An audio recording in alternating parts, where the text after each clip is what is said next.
Cet été, pendant que nos parlementaires étaient en vacances, on a encore bradé l'un de nos fleurons nationaux aux Américains. Je parle ici de la vente de Cyril Group, une entreprise française spécialisée dans l'hébergement de données, et plus exactement de vos données médicales, au groupe américain Carlyle. Alors, qui est Carlyle? Je vous laisse découvrir ça en vidéo. Alors, qu'est-ce que Carlyle? Mmh. C'est un fonds de pension, un des plus gros fonds de pension américains.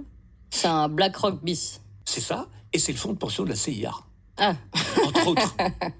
Ça a été créé par d'anciens patrons de la CIA, et par des grands leaders du complexe militaro-industriel américain, etc. Bon, et c'est eux qui rachètent ça.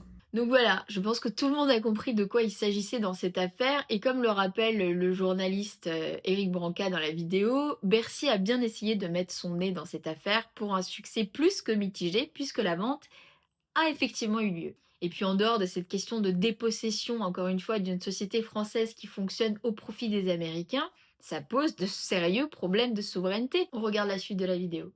Oui. C'est pas seulement une dépossession de données qui devraient rester nationales.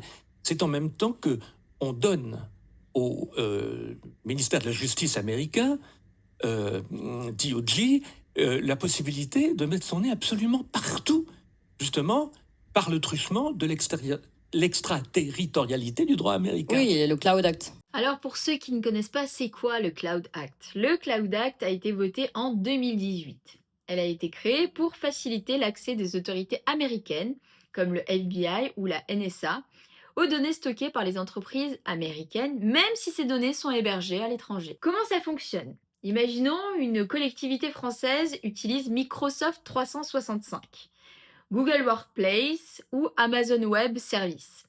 Ces entreprises sont américaines, même si leurs serveurs se trouvent physiquement en Europe. Le Cloud Act permet au gouvernement américain de demander à ces entreprises de fournir les données e-mail, fichiers, journaux d'activité, etc., dans le cadre d'une affaire judiciaire ou de sécurité nationale.